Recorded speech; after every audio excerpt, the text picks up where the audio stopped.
เป็นจำนวนเงิน8 ล้านกีบเด้อทางบ่าวบุญเนาะสิได้ร่วมสมทบกับนี่แหละทางบ่าวบุญสารวัตรแล้วก็ทางวัดจันทร์เนาะสิได้สร้างเรือนสร้างศาลให้เจ้าได้อยู่กับพ่อกับน้องเนาะเป็นจังไดล่ะความรู้สึกตอนนี้ดีใจฮะดีใจแฮงคิดอยู่ว่าตัวเองสิมีปู่ใหญ่ที่ว่าเอ็นดูปานนี้บ่คิดไปบาดนี้มีแห้งหาบแล้วบาดนี้ขึ้นไปนี่โอ้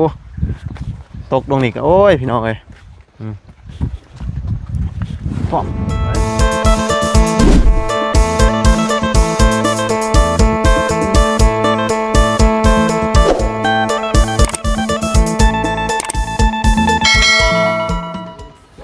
เอามื้อนี้ก็มา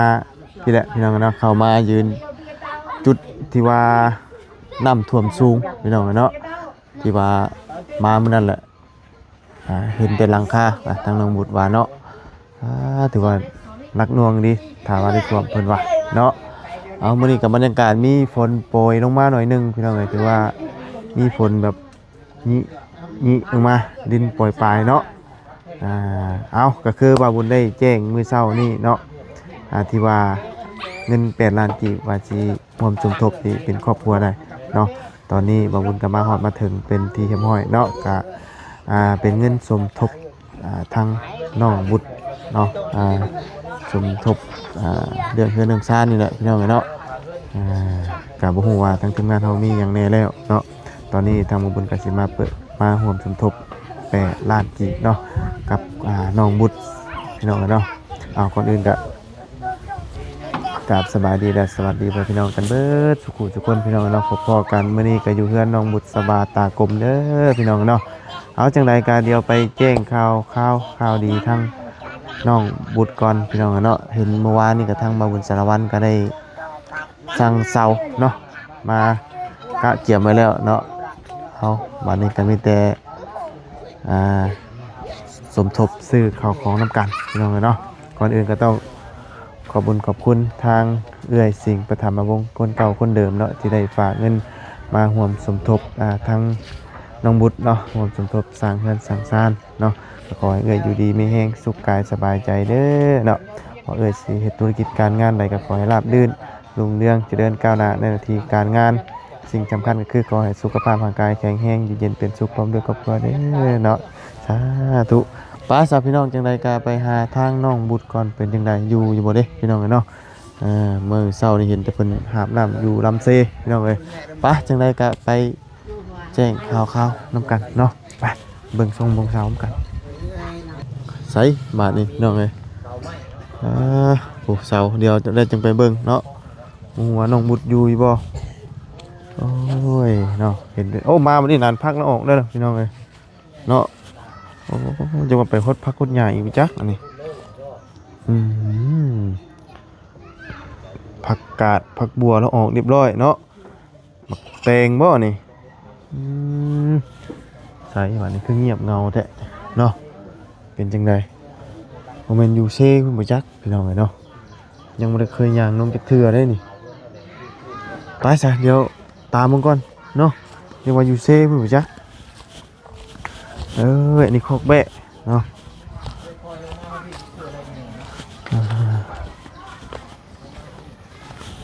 อันนี้ก็ประกาศผักหอมโอ้งามเนาะเพิ่นใส่ขี้แบะนี่งามดีผักหอมพอดีใช้จุใช้เจียวประกาศก็พอดีกินกับลาบก้อยเนาะแซ่บเลยนี่โอ้ยมาโตเซแนมไปกวางขวางอันนี้นี่เนาะมีแต่เหือยังบ่ได้ย่างทางนี้จักเทื่อพี่น้องเอ้ยลุ้นน้ำกันว่าสิพ่อน้องบุตรหรือบ่สิมาแจ้งข่าวดีแล้วก่อนพี่น้องเลยตามหาน้องบุตรกันโอ้เซเริ่มเห่งได้เนาะโอ้เด้พี่น้องเห็นแล้วสูงดีนี่เนาะเป็นตะย่านแท้นี่เซนี่บ่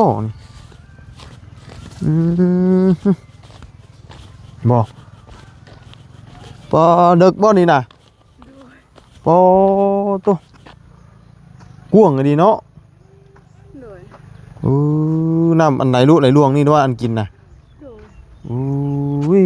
พี่น้องเลย อาบอยู่นี่กินอยู่นี่เนาะ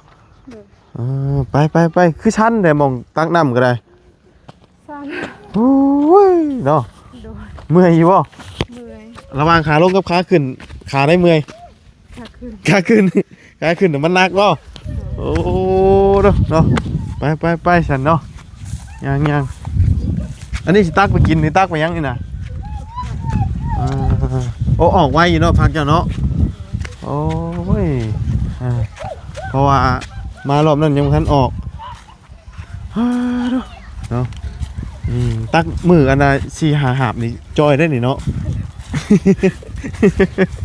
จอยแท้ได้เพราะว่ามันสั้นเกินเนาะเอาผักเรากำลังเริ่มงามทางเขาว่าจันทร์เพิ่นออกแล้วบ่ ออกแล้ว ออกไปแต่โดนเตือนแล้วบ่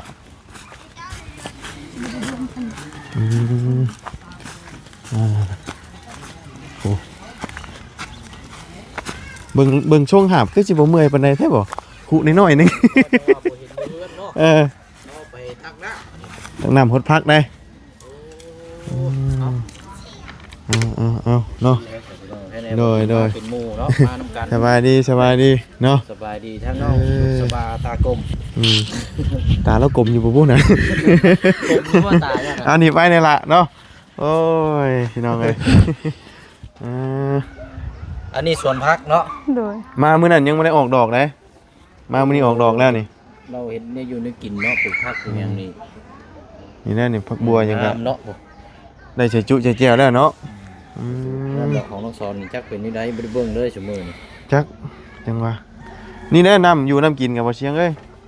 อันนี้น้ำกินบ่นี่นะ โดยกินกับตักน้ำเส กินน้ำเซ ผักกับตักน้ำเส ทั้งกินทั้งหยังน้ำเซ โดย เอาเดี๋ยวให้ทางว่าบุญต่อก่อนก็ได้เนาะ โดย จะมีข่าวดีข่าวหยังแจ้งน้องเพิ่นมาจับพี่น้อง เดี๋ยวมาขอพักเขาหญ้าแล้วนี่นะมันออกดอกออกผลได้เด้มามามื้อนั้นยังบ่ทันได้มีอันว่าออกหยังเด้ เอาสะดอกเดี๋ยวจังต่อกันพี่น้อง โดยโอเคเนาะทั้งอันว่าบุญสารวัตรสร้างหยังได้ได้มาน่ะ สร้างแต่ไม่สร้างเฮือ ไปเบิ่งก่อนไปเบิ่งใหม่เบิ่งต่อก่อนพี่น้องเอ้ยเนาะเป็นสร้างเสาบ่ โดย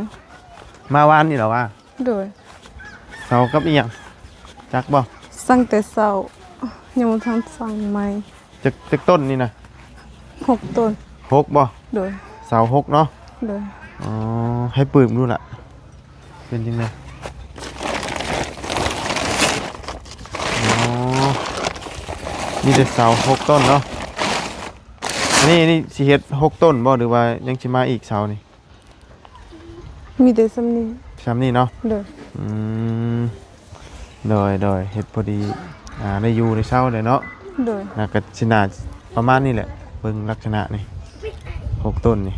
เนาะเอาถือว่าใกล้ได้นี่เนาะใกล้สิได้มั่งได้ถอนตัวนี้ได้นี่ดูดีใจนำเนาะเห็นต้นเสาเรียบร้อยแล้วพี่น้องเอ้ยทางประจันก็ถือว่ามาแจ้งเพิ่มบ่มื้อเช้านี่ โดย เท่าไหร่ทางประจันเพิ่นแจ้งเพิ่มมื้อเช้านี่ 5 ล้าน 5 ล้าน โดย เนาะถือว่ามีข่าวดีเพิ่มเติมเข้ามาเรื่อยๆเนาะ โดย ยิ้มแย้มแจ่มใสได้บัดนี้เนาะ โดย ถือว่าเป็นความฝันเลยบ่นี่ล่ะแบบว่ายังมีเพื่อนมีซานคือหมู่ โดย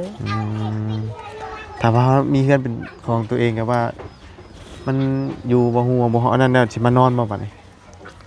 จากแรก ฮะ มานอนเฮือนเอง นอนเฮือนเองนะบัดนี้เนาะ โดย นอนเฮือนไผก็บ่อุ่นใจคืออยู่เฮือนเฮาเนาะ โดย นอนเฮือนเฮาก็คือว่าเนี่ยมันอุ่นใจเนาะไปใส่มาใส่มันก็สะดวกสบายนอนเฮือนตัวเองเนาะ โดย นอนเฮือนหมู่นี่นอนแม่นอยู่ว่านอนมันบ่หนาวบ่หัวเนาะเวลาฝนตกแต่ก็มันเกรงใจเนาะว่าไงไปใส่มาใส่ก็ได้เฮือนหมู่เฮือนครูอยู่เนาะ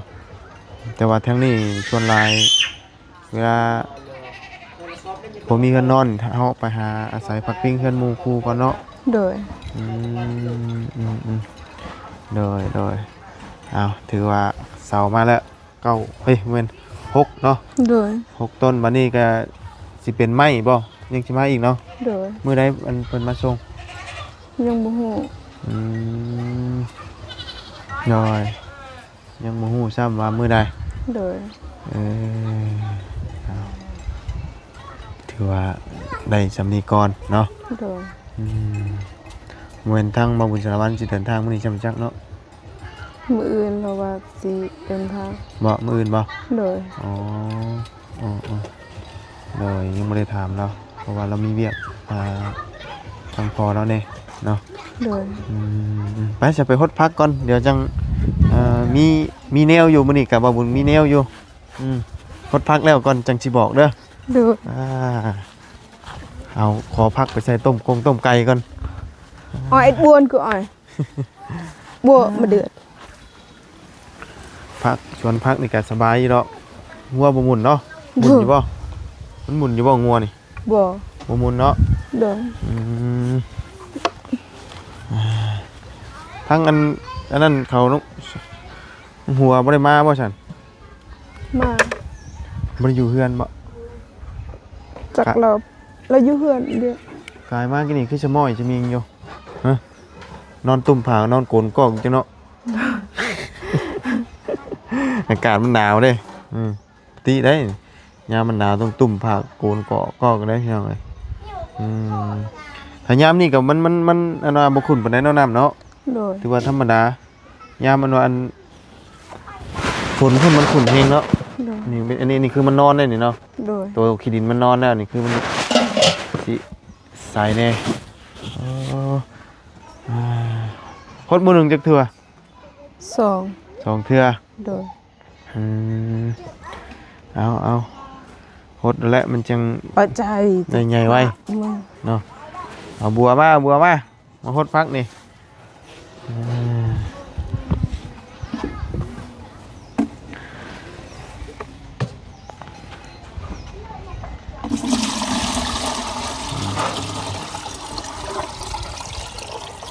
มันก็ใส่อยู่ยามนี่แต่ว่าคือยามฝนมันบ่อยากใส่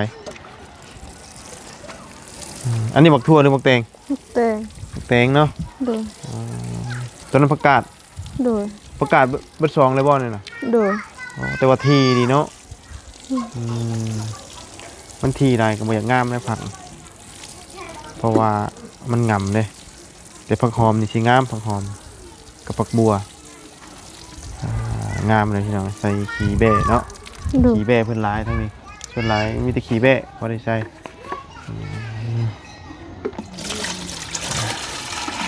โอ้แต่ว่าทางขึ้นสูงเนินนี่เนาะ โดย เนมลงไปนะขอบคุณก็ยังไม่ได้ทดลองเอาหน่อยยางลงไปแล้วก็ยางขึ้นมาเดี๋ยวให้น้องขึ้นพาไปเบิ่งก่อนจักหน่อยให้น้องเลยไปกินนี่ยังทันได้ลงฮอดกันนะเพิ่นขึ้นมาก่อนเอาปุ๊บนี่กะอึ๊บเอาครูนี่มีเท่านี้บ่ครูเจ้ากันเลย โดยยืมคุณสาว อันนี้ล่ะ โดย ครูเจ้าบ่มีบ่ บ่มี โอ้ฝนตกเลยบุคคลกระยาวันนี้ฝนตกเลยฝนมาเลยเนาะ โดย กำลังมาฝนพี่น้องเลยตกปล่อยๆเลยได้นี่แต่ก่อนตะกี้ก็เคยปลูกอยู่บ่นี่ เคย ปลูกอยู่บ่อนใด โดยปลูกบอลหลักหั่น อ๋อปีนี้ปลูกนี้ โดย ปลูกพอได้กินได้ยำพาปลูกนี่ห้อยมีพักชัยก้อยปลาเด้เดี๋ยวลงเบิงเซ่ก่อนเป็นตาอันมีปลาอยู่บ่ยังบ่ได้เคยย่างลงเบิงฮอดใกล้จักเทื่อเดี๋ยวสิลงไปเบิงก่อนพี่น้องไปเบิงสถานที่เราอาบน้ำน้ำเนาะสถานที่ที่ว่าเราอาบน้ำแล้วก็ชาวบ้านมาอาบนะยังไม่เคยลงไปเบิงจักเทื่อก่อนสิแจ้งอันนี้พี่น้องเดี๋ยวเบิงสถานที่เราก่อนน้ำเซ่ก่อนมื้อนี้อยู่เฮือนหมดบ่อยล่ะ โดยอยู่เฮือนมื้อนี้วันอาทิตย์ อ๋อวันอาทิตย์เจ้าอันนี้เข้าอันนี้บ่เจ้าก็ได้ โดย อ๋ออิหยังเข้าอิหยังก็เพิ่นเอิ้น พระเยซู โดย ถือว่าวันอาทิตย์นี้มันผักเบิดเนาะ โดย ไปพี่น้องเลยพอแล้วอันทดพักกันเนาะ โดย มีแต่ว่า ลงไปตักมาไว้ใส่ก็ได้ลงพาบาบุญลงไปเบิ่งแน่เป็นจังใดอันทาเจ้าขึ้นมันสูงช่ำไรแต่ละมือนะแต่ว่าอยู่เจ้าจิใกล้กว่าอันน่ะเพื่อนอันน่ะหัวเนาะ โดย เพราะว่าใกล้เซ่เพื่อนเพิ่นนะหักน้ำท่วมก้อนเป็นว่าคำว่าคือน้ำท่วมกัน โดย ท่วมก้อนหมูได้เนาะ โดย ปลายมะขามพุ่นแหละท่วมมาแล้วแถวนี้หลังนี่บ่ท่วมบ่หลัง ท่วม ท่วมเหมือนกัน โดย โอ้ผักผลงามเนาะผักแต่ละคนผักหอมผักหยัง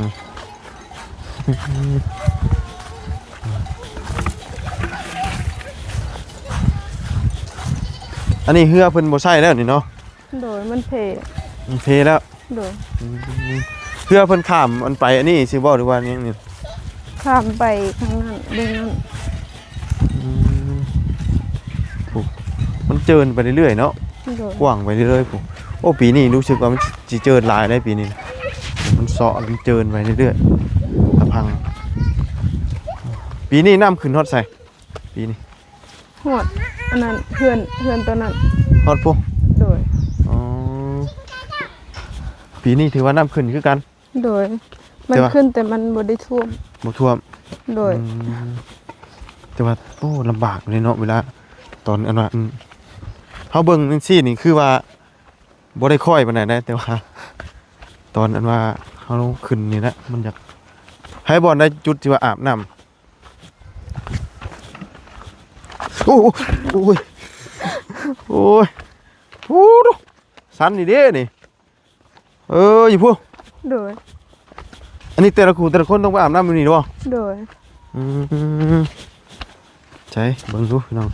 สลับซับซ้อนนี่ดินี่โอ้ให้กูว่าเอ้ยหนังกอเนาะปิ่งปลานี่เขามีคักแท้นี่บ่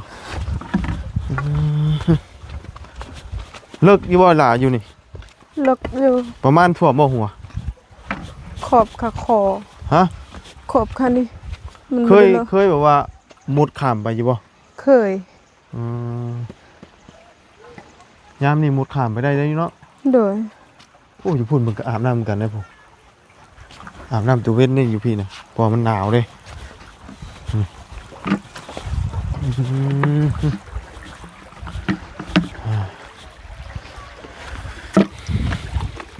เวลาเขาตักกินได้ลงไปตักเอาอยู่บนไหน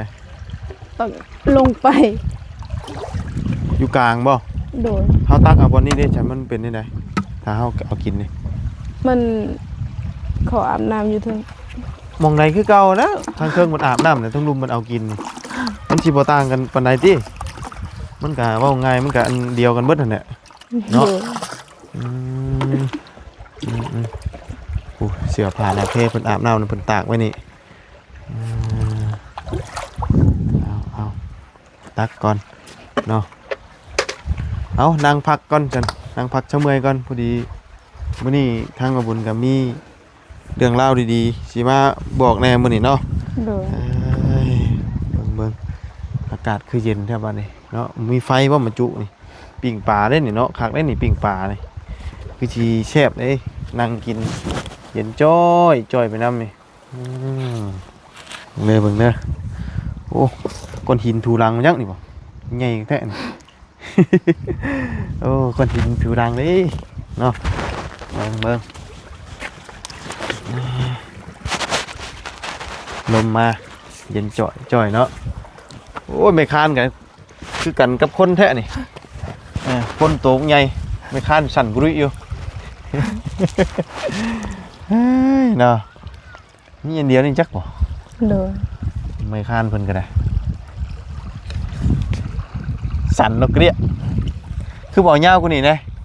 มันยันมันนั่น ฮะย่านมันยัง ยาวโพด คูกานี่น้อยบัดอันนี้ก็บ่ฮอดแมทครับไม่คานเพิ่นก็ได้อันนี้โซนนี่เนี่ยคือส่วนทั้งนี้เนาะมาอาบเนาะ โดย อีกส่วนทั้งนั้นเป็นทั้งนั้นเนาะ โดย ทั้งนั้นบ่ทั้งหัวไปอาบ โดย อืมเวลาเพิ่นหาปูหาปลาเพิ่นหาแบบนี้นี่เพิ่นกลางมองแบบใด กะกลางมุมแบบแถวแคมเซ อืมน้ำนี้ตกแรงกว่านี้นี่มันลงประมาณใด ฮอดคุณ ยังสิลงอีกอยู่บ่ โดยประมาณเดือน4เดือน มันก็สิจอมลงไปอีกเนาะ 5โดย ก็บ่กว้างปานนี้ เดี๋ยวนี้น้ำขึ้นก็ขึ้น แต่ว่าไหลตลอดเนาะ โดย บ่มีว่าบ่ไหลเนาะ โดย น้ำเซตัวนี้นะสิเร่งนี่ฝนมันไหลตลอดนะว่าไงใหญ่ในสายน้ำแห่งนี้เนาะ โดย เพราะว่าเป็นหยังจังหวัดใหญ่ในสายน้ำแห่งนี้น้ำกินอยู่นี่น้ำอาบอยู่นี่ทุกอย่างเนาะ โดย ตั้งแต่น้อยจนใหญ่พ่อแม่พากินอยู่นี่เลยเนาะ โดย ตั้งแต่ยังพ่อเฒ่าพ่อแม่พ่อทวดตายายพวกเนี้ยทุกสิ่งทุกอย่างกินน้ำเซคำสิขุดเป็นน้ำสางมันก็ขุดบ่ได้เนาะมันมีแต่หินดานบ่อยู่เป็นว่าขี้หินพี่น้องขุดบ่ได้เนาะก็เลยกินน้ำแบบนี้แหละเว้าใหญ่มาจำความได้กับเพิ่นพากินน้ำอันนี้แล้วเนาะ โดย คือไปบ่เคยกินก็กินบ่ได้นะพี่น้องเนาะแต่ข้าวตะกี้ก็คือเคยกินคือกันนั่นแหละแต่ว่าบ่ได้กินแบบว่าถึงขนาดนี้อะนะบ่ได้กินแบบว่าสายน้ำที่ว่ามันไหลมาจากสิ่งที่ว่ามันสกปรกนะอันนี้มันคือว่านักอยู่ได้น้ำตัวนี้นี่ โดย เพราะว่ามันเป็นสายแม่น้ำใหญ่เนาะสายแม่น้ำใหญ่แล้วจากน้ำอีหยังลงมาทุกสิ่งนั่นแหละทุกสิ่งทุกอย่างน้ำของในทุกสิ่งทุกอย่างเนาะ โดย รวมลงนี่เนาะ โดย คืออยู่ในบ้านสมัยพระบุญที่ว่าเคยเลี้ยงงัวเลี้ยงควายมันโมเมนต์สายน้ำแบบนี้มันเป็นสายน้ำห้องน้ำห้องว่ามันอยู่เทิงอันแบบนั่นต่างหากนะมันไหลนั่นต่างหากเวลาฝนตกมันยังน้ำหนองน้ำหนังกินอยู่แต่ว่ามันบริเวณแบบไหลแบบศูนย์รวมแบบนี้ โดย อันนี้มันรวมเลยสารพัดรวมเนาะ คำว่าโลกกันโบอึดแต่โลกนะเนาะฝนตกดินในเดิมวันนี้เด้อดินปล่อยเพียงตัวนี้ยี่หน่อยนึงตอนค่ำตอนแรกนี่ก็เป็นมาหาอาบน้ำอยู่นี่เบิดเนาะ โดย คงส่งสีม่วนอยู่ได้เบิ่งแล้วนี่เพราะว่ามันเป็นพลานหินนะวันนี้หลายคนมาอาบเนาะเซลเนาะ โดย ย่างขวมไปขึ้นก็ได้เนาะไปถ้าอยู่ฝั่งนั้นนี่มันเป็นไฮบ่ ให้ อ๋อแสดงว่าคนในหมู่บ้านนี่ต้องขามเซอย่างเดียว อันไฮชวนนี่นะ โดย อ๋อแต่คือช่วงน้ำขึ้นคืออันนั้นช่วงหน้าฝนนี่ไฟวิ่งเฮือกลำบากเด้เนาะ โดย ถ้าช่วงหน้าฝนนี่มันก็สิลงประมาณนี้บ่เฮาจังอันนี้ไปได้ บ่ฮอดพุ่นเขาก็ไปขี่ละ สูงพุ่นก็ไป ขี่เฮือจักรโดย สูงๆพุ่นเนาะ โดย ขี่เฮือจักรข้ามไป โดย ไฟบ่มีเฮือก็เป็นแล้วเนาะ โดย เฮือพายกล้าไปอยู่บ่มันน้ำสูงแบบนั้น บ่กล้า คำน้ำแบบนี้กล้าไปอยู่เนาะ โดย แต่ว่าแห้งเนี่ยมันไหลไม่ได้ค่อยเลยแห้งอยู่ทั้งว่าอันยังไฮของชาวหัวอยู่ฟังนี่คือกันป่ะ โดย ไกลแต่ว่าของเรา บ่ได้ไกลปานใด โดยเอาน้องมือเศร้านี่กระทั่งมาจันก็ถือว่ามาแจ้งอนายอดรวมสมทบ5 ล้านเนาะ โดย ทั้งบุญสารวัตรมื้อนั้นเท่าไหร่10บ่ โดย10 ล้าน 10 ล้านแล้ววันนี้เพิ่นสั่งเสามาแล้วเนาะ โดย เริ่มสั่งเสามาแล้วก็ถือว่ากำลังเริ่มพี่น้องเนาะสำหรับเรือนซานน้องบุตรพี่น้องบ่เป็นบุตรเด้บุญเด้เนาะ โดย บุญแม่นบ่ โดย ไผสิเอิ้นบุตรนี่ บุญก็ได้บุญก็ได้ อันบุญนี้ชื่อแบบว่าตั้งแต่กำเนิดได้บ่ โดย อันบุตรนี่ได้ซะ ตั้งเฟซ โดย เปลี่ยนเอาเองซื้อบุตรนี่ โดย อ๋อแต่ว่าชื่อแท้ๆนี่บุญ โดย นี่ก็บุญพี่น้องไงนี่ก็บุญเนาะบุญพ่อบุญอีกแล้วพี่น้องไปใส่กับพ่อแต่บุญเนาะปีนี้จักปีนะอายุนะ 18 18อันนี้33หา34 35หัวงอกเต็มหัวเลยพี่น้องพี่หน้านี่ใส่โอเคแล้วลกกับบ่ไหวแล้วเอาเนาะมื้อนี้ก็ทางมาบุญก็ถือว่ามียอดเนาะสิมาแจ้งข่าวดีเพิ่มเติมอยู่เด้อ โดย ทางนี่แหละเฮือนชานเจ้านี่แหละเนาะเพราะว่ามีทั้งเอื้อยได้ฝากเงินมาเนาะให้มาร่วมสมทบเนาะเฮือนน้องบุตรเพราะว่าเพิ่นเห็นเลยก็ตนสงสารเจ้าแหละเพราะว่าบ่มีเฮือนมีชานอยู่เนาะแล้วก็พ่อก็ป่วยเนาะ โดย ลำบากเลยพี่น้องเลยเนาะเพราะว่าเพื่อนชานอยู่กับบ่มีถ้าข้าวน้ำนี่มันเบิดกินนี่เจ้าเฮ็ดจังไดจ้ะเบิด ไปรับจ้าง อืม ไปรับจ้างเขากนมันต้นแล้วก็ได้มื้อละแสนแล้วก็ซื้อข้าวโลกิน อื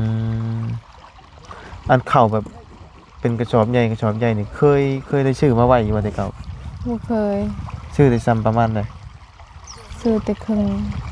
ชื่อแต่ครึ่งหนึง โดย ครึ่งหนึงนี่จักแสน ประมาณวัน5เซนปลาย4เซนประมาณนั้น อืมโดยเอาเนาะจังไดก็สู้ๆว่าแหละพี่น้องเอ้ยก็นี่แหละมื้อนี้ก็มาแจ้งยอดพี่น้องเอ้ยเนาะ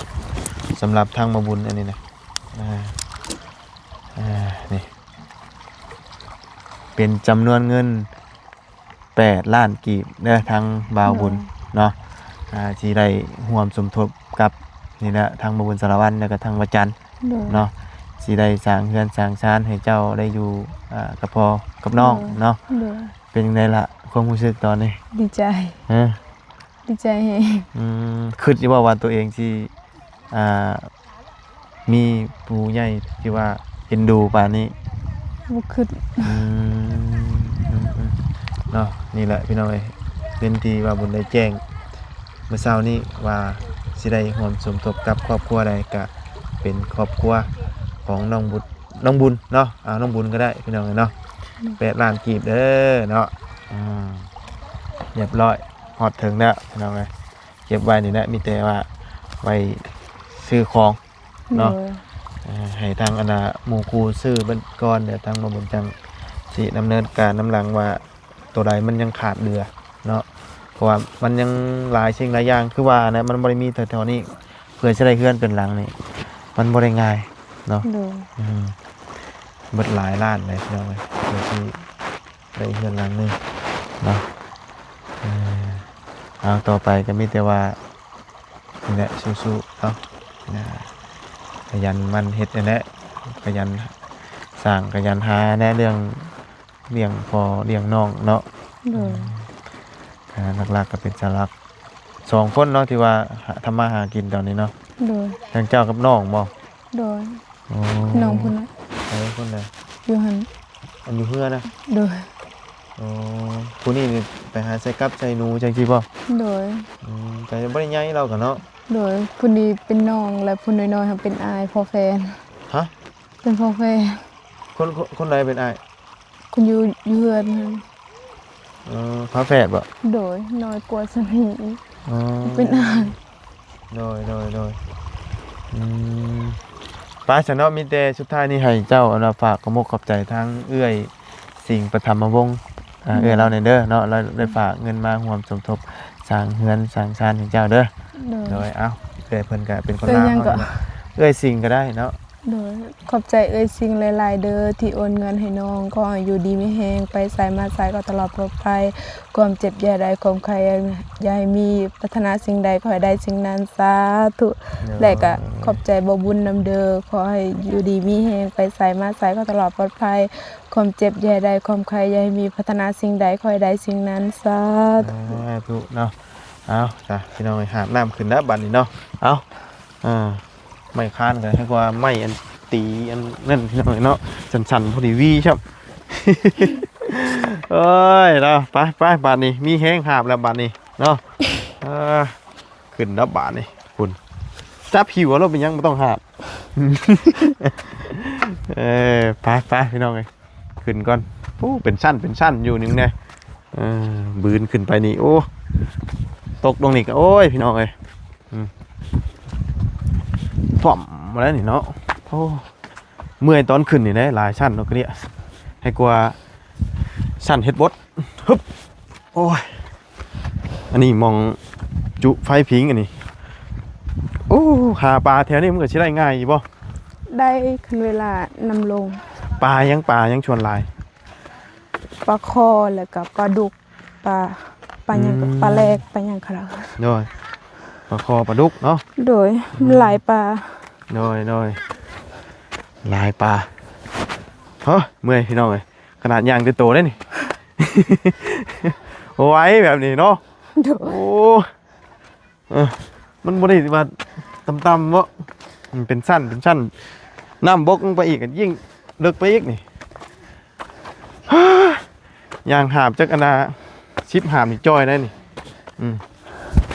บ่ตุ้ยแน่นอนอยู่นี่นะเริ่มเศร้าได้เนาะคนบริหารกับเศร้าพี่น้องไงคอยขึ้นได้คนหาบกับมัน มันเมื่อย โอ้ไปฉันเนาะชีวิตแล้วใกล้แล้วนี่เศร้าเลย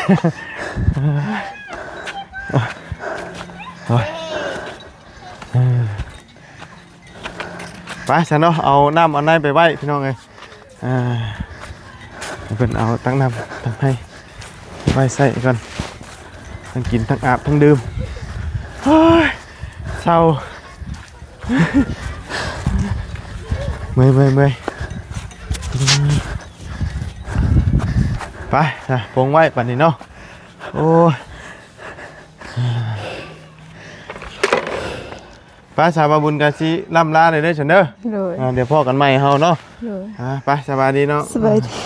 โอ้ยนะเมื่อยพี่น้องไปพอเด้อย่างขึ้นมาสิกระเศร้า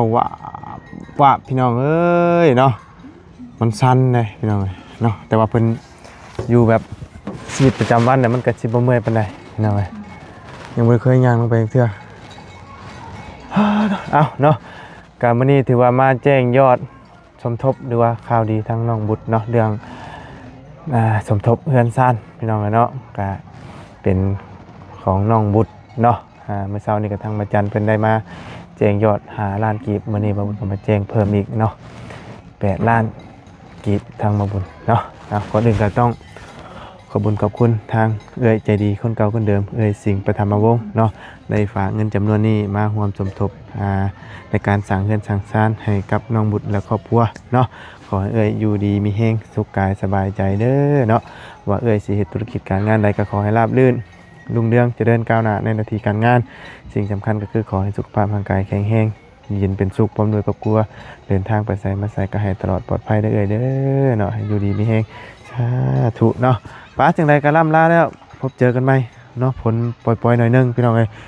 ว่าเบิดฝนหนาวบ่ด้วยจังใดพี่น้องเนาะจังใดก็ขอบคุณพ่อพี่น้องหรือว่า FC ที่เข้ามาติดตามนะครับส้มคอยให้กำลังใจโดยตลอดมาเด้อพี่น้องเนาะสำหรับมื้อนี้ไปก่อนพี่น้องสบายดีเด้อ